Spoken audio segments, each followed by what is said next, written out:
Magandang araw mga Lodi. May pupuntahan nga pala tayo na batching plant. Titignan po natin kung anong trouble ang kanilang panel control para sa 50 horsepower na electric motor.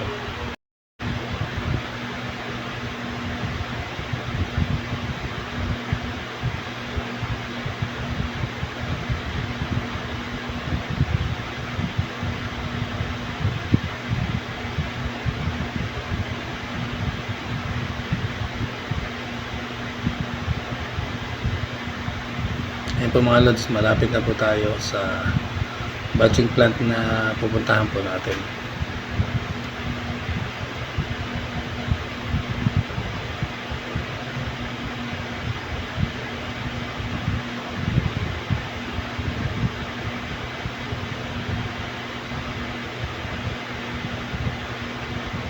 Ang kasarap ng mga mangganali rito mga Lodi, hindi siya maasim, hindi matamis, katamtaman na katamtaman lang.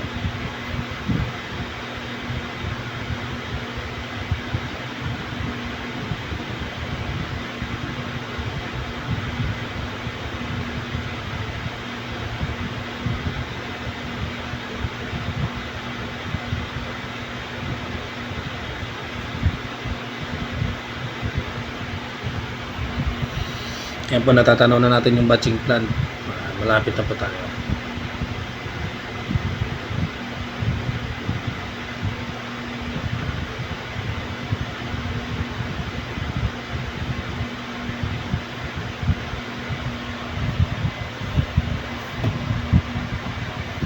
Yan po mga Lods, nakababa na po tayo ng, sa ating service. Diretso na po tayo sa loob ng panel control room para check po natin isa-isa yung mga magnetic contactor. Yan po yung mga generator nila mga Lods. Yan po yung nagpapagana sa buong batching plant.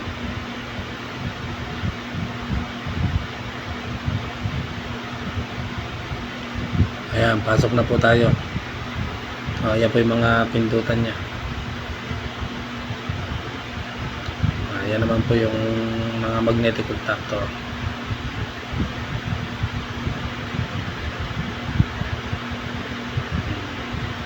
Yan po mga Lods, ginagamit ako na po ng tester para matrace po natin kung nasan po ang trouble.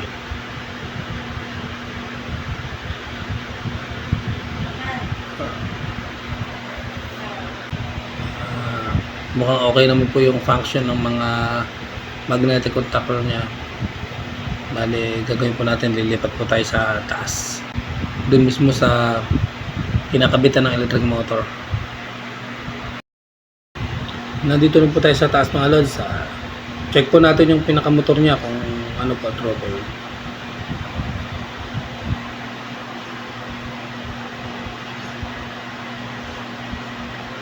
Hey Lods, buksan na natin yung takip.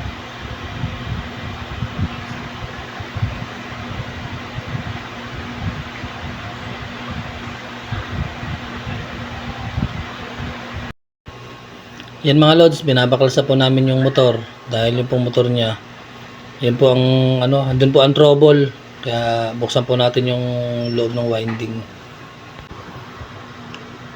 Yan mga Lods, sinasabitan na namin ng chain block kasi medyo may kabigatan po tong motor ito dahil 50 horsepower po ito.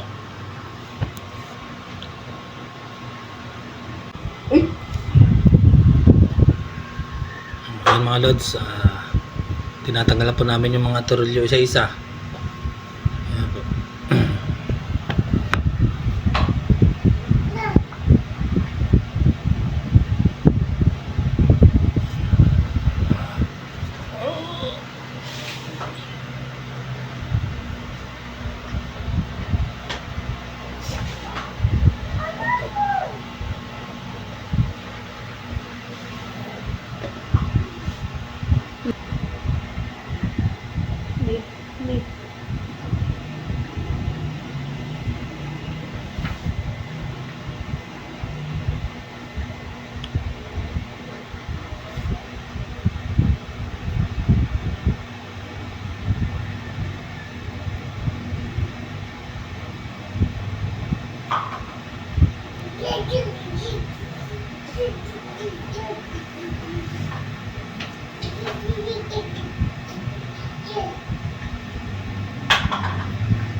Yan mga lods, bubunutin na po natin yung rotor para po makita po natin yung loob ng winding.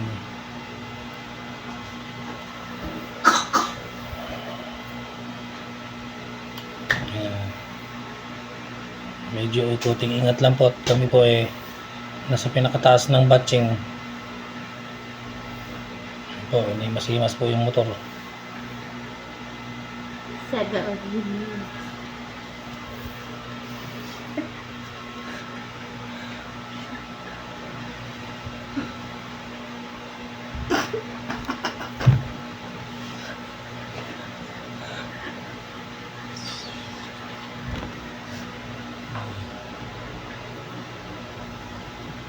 Ayan.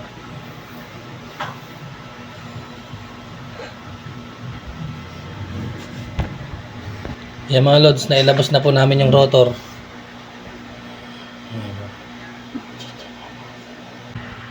Yan mga lods, nabuksan na po natin yung loob. Abangan nyo na po lods yung mga susunod nating video para po sa pag-check ng kanyang winding.